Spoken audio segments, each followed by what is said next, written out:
You're now listening to Rough Boyz Sports. It's in the game. Del equipo que mejor juega fútbol. Gol del gran capitán. Gol.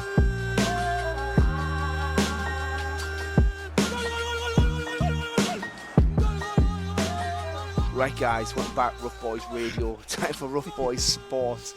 So, obviously, the weekend just gone. We had a massive weekend of sports. We had the Micro Wrestling's first ever pay-per-view event. We had the League Cup final with Man United and Newcastle in there. Boo. And then, of course, we had Jake Paul against Tommy Fury finishing up on Sunday night too. So, let's start off with Micro Wrestling. Yeah, and I missed it. How was it? You missed it. It was a great event, I've got to say. It was a great event. There was a little bit of confusion about when it started. So the way I'd worked it out, it was going to start at midnight. But I went on to test the link, and it was there, ready to play. And I was like, oh, right, it's been pre-recorded. So I was a bit like, it was pre-recorded, which is a bit like, But actually, it was the right thing to do.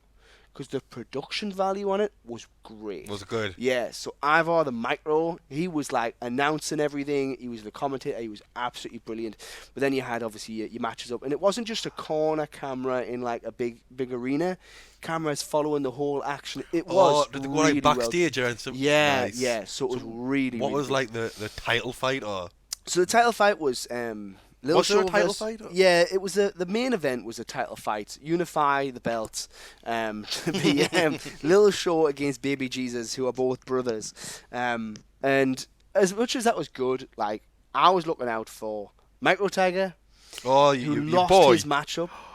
He lost his matchup. I was incredibly gutted by that because that was after or before, I can't remember. Jamaican Joe lost too. Our boys, swing and a miss. Our Twice. boys lost both Sorry, games. Joe. So Jamaica Joe, come on, pick it up, man. And Micro Tiger, meow meow, come on, son, sort it out.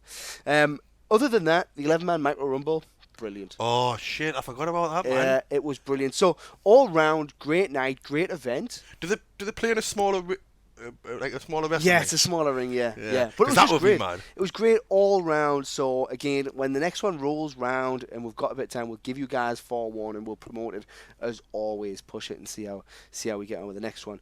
But that was the first event. That was Saturday night. Sunday daytime, going on to 4 p.m. 4:30 was the League Cup, right? So good. Yeah. It Were you was- nervous? No. No. No, I looked at the lineups and World Cup winner at centre back, Varane and Martinez, Champions League wins.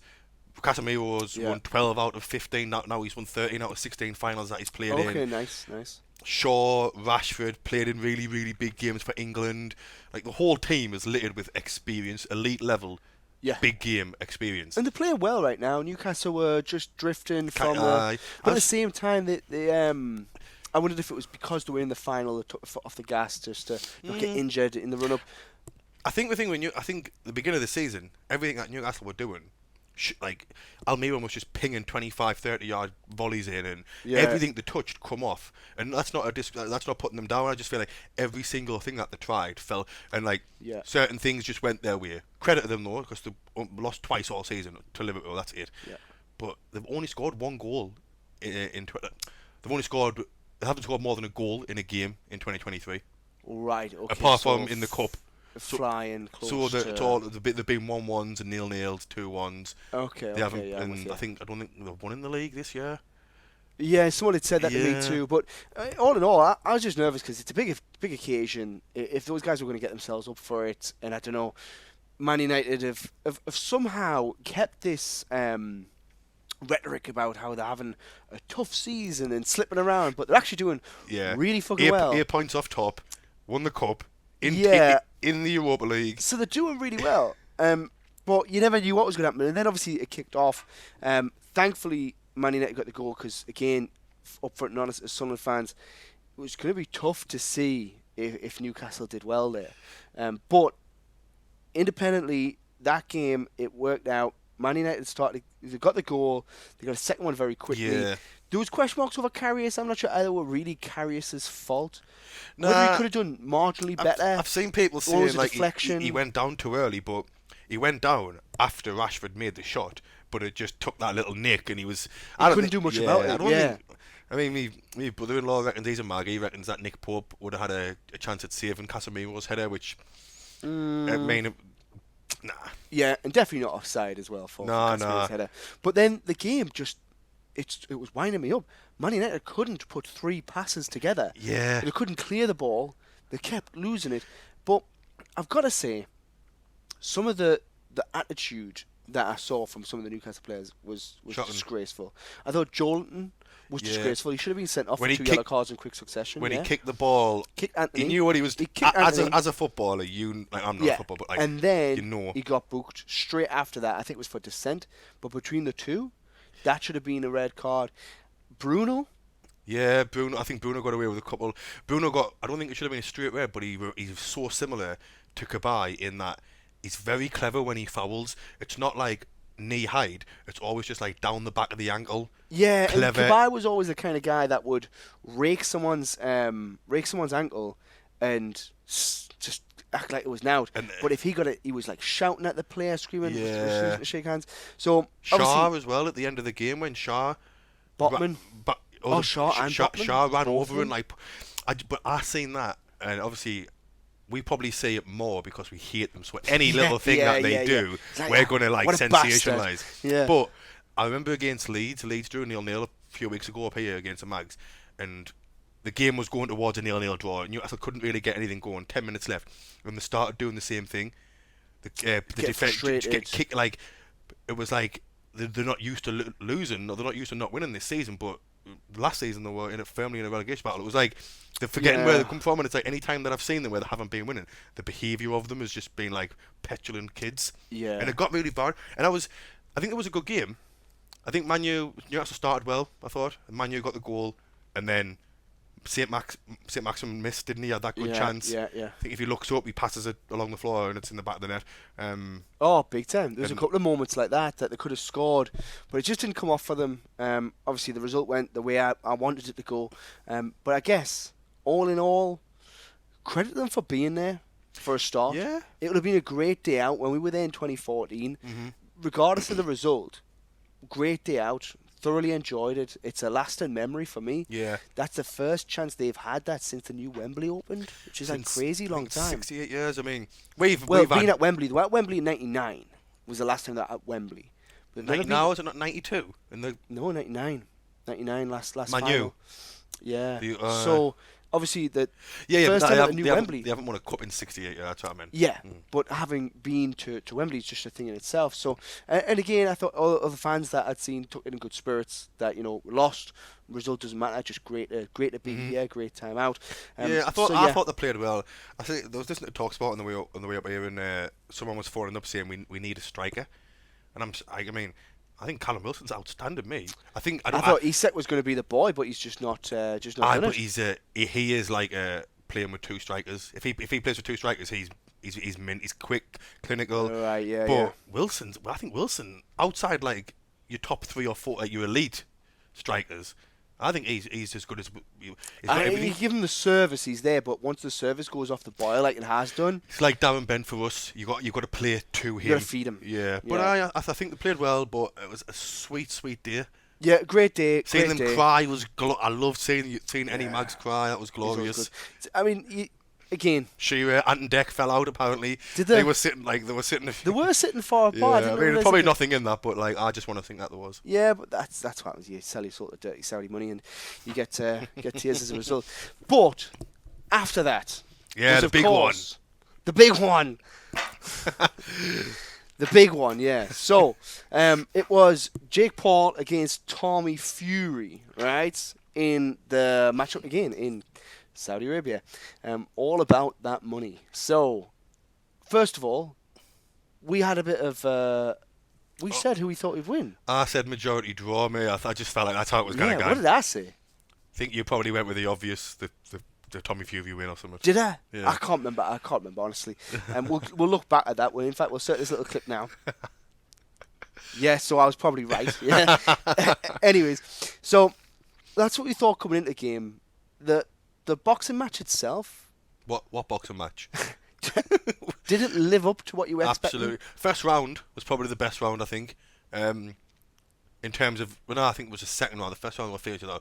But after Tommy caught Jake with one, wasn't like, it was just a jab, but it was like a proper punch, and and then after that, I think that was in the second round. Jake was just cuddling him, and then I also thought, like, everyone's saying like, oh, well, credit to Jake, who's the winner overall in terms of obviously not winning the fight, but like who can hold the head high. I think Tommy Fury's a very, very, very poor boxer. He won't even win a British title. People saying, oh, he might win a European one. He'll not even win a British title, but I think he's not very good. It was a bad gear. It was a bad fight. There was a couple of good punches. It wasn't a spectacle, but there's going to be a rematch, and I don't blame him because you got 2 million and 35% of the pay-per-view. Do it again, because if you go and fight someone for a British title, right, and you'll fight at like Bramall Lane or something like that, right, and get paid 80 grand and get knocked out, or you can fight Jake Paul again and get paid another 2 million. Totally. So credit to him, do it. It's just had a burn, got a young family and that, like, go for it. But let's just call it what it was. It was a fucking terrible fight. Yeah, I think for me, it kind of it was fun. It ended up proving what everyone was kind of, anyone that was being real about the build-up. So a lot of people were being very unreal, saying things like, well, Jake Paul's really proven himself, he's a great boxer, he's dedicated himself, all this kind of stuff. So they're all just spitting straight lies, because if you watch any of his fights back, you still see there's not a prowess about what he's doing in those spaces. And then people were saying, well, Tommy Fury's a boxer, he can do it because he's from a boxing bloodline, legendary family of Furies, everyone in his family was pro boxers, he's lived it, he's been in the big camps, he can do it. But again, there's a load of bullshit, because he's a very young lad. He's like 22. Yeah, but he's very young, right? So he's very young. He's at the very infancy of his boxing career anyways, in terms of what he's doing. He had a big breakout whilst becoming a celebrity through Love Island and the stuff that came after that, which is what he did. He dedicated his life to that for a little bit and took a break. In his boxing career, yes, he's got wins, but against ultimately nobodies. On short rounds. And he's just come out of being an amateur boxer, effectively. So he's very early on in his journey, and you put the two together, and what you saw is exactly what you get. Someone pretending to be Billy Big Bollocks and Jake Paul thinking he's going to knock him out. Ultimately, trying to get in, but Tommy Fury was using his boxing prowess to stay away. He wasn't coming back with anything. He wasn't working him out like Floyd would, for example. Yeah. But then, you see near the end, Jake Paul's going for these big swings, which was dangerous for a young lad. Some of them, because he was close. Yeah, because it is dangerous. If someone's coming in all unorthodox at you, you might not know what to fucking do with it. But ultimately, it ended up in a cuddling match, because every time Jake felt at risk, he'd go in for the clinch. And I'm not sure how Tommy Fury ended up getting the point deducted for the clinching, because that seemed to be all majority Jake's work. What he was doing, he was holding his arm down. But then, so he was doing this. Oh, I'm not holding him, but he was holding his arm. But I think the referee was just poor. I don't know why Jake Paul got deducted to the point. I think he hit him in the back of the head once, but then when he got his point deducted... in the clinch, he kept hitting him. Which is fair. I don't think it was too far behind. But the point was, he'd warned him. He'd done it again, and it was like, you need to stop doing that. But then he warned him 2 more times after deducting the point. I just thought it was a bit of a disgrace in terms of a fight. I think that's what people should have expected, but unfortunately people weren't. It's great to see the result go the way that I think every true boxing fan wanted it to be. It will, of course, go to a rematch, which is great, like you said, for Tommy Fury and getting the money. It would be great to see him progress and be a bit more convincing in the second fight. I'm not sure how that will work out, but it would be just nice to put that shit there.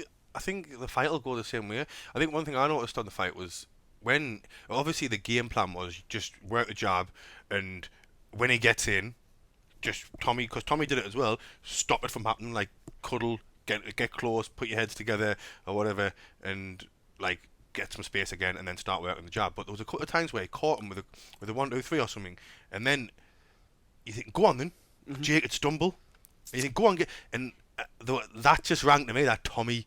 But I think that's a dangerous thing, though. He's being overly cautious, because he had more to lose. Yeah, so, but when Jake was stumbling, though... I know, you think, go on, smell blood, take him out. By the way, Tommy, you looked in incredible shape. Yeah. I didn't realise how big he was. Like, his arms were... Oh, yeah, big guy. That's another thing as well. Like, to his first 8-round fight, like you said, he is only 22. Maybe I'm being a bit harsh on that. But I think what they're trying to do is trying to suggest that he's going to be this big fighter. Who is? Tommy. I don't think so. No, that's what they're talking about him. I don't think they are. I think the press were. Yeah, that's what I'm saying. Not the Furies. Like, Yeah. the media, like sports media and that, talking about as if he's going to be something. And I just think you must have some, like, there'll be some people who are in the rankings now who are looking at that and thinking, I'll walk, like, wipe the floor with both these. But this is the same with Eubank Jr. Yeah, but they're getting...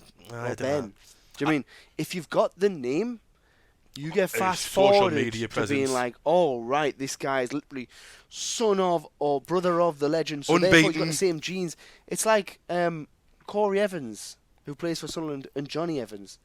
Worlds apart in terms of football and credentials and quality, but because they're brothers, there's kind of like a link there. People just assume. Or Wayne Rooney's younger brother, who played for like years in like the lower you know leagues. about John Terry's younger brother, Paul Terry. John Terry was Played for another one. Yeovil. Yeah, Aye. or Sean Wright Phillips. Bradley Wright Phillips. But he went to America and scored like 160 There's goals in 12 always games. a brother that lives in the shadow. Tommy Fury's that Phil brother. and But Gary. because he's got the name, people will think he's got this. I He tell you can one do thing it. I did see though, like I think I texted you at the time. Jake looked scared, like, and I said the ring's a lonely place. Like, I think once after the first round, he realised, oh, it's not the end of the world. But I just thought he looked a bit.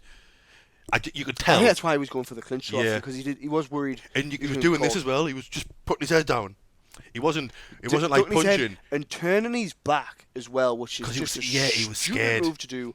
But also, he forces the fight to be separated because he's Yeah. going to get hit in the back of the head. So, I yeah. think the spectacle of it all and all that was like fun to get into and all that. But if this is what boxing is, then is now, yeah, boxing's then it ain't for me. nah. Nah. I want to see more sort of people fighting animals or getting an MMA ring where you can Yeah, literally what kind of start doing animals anything.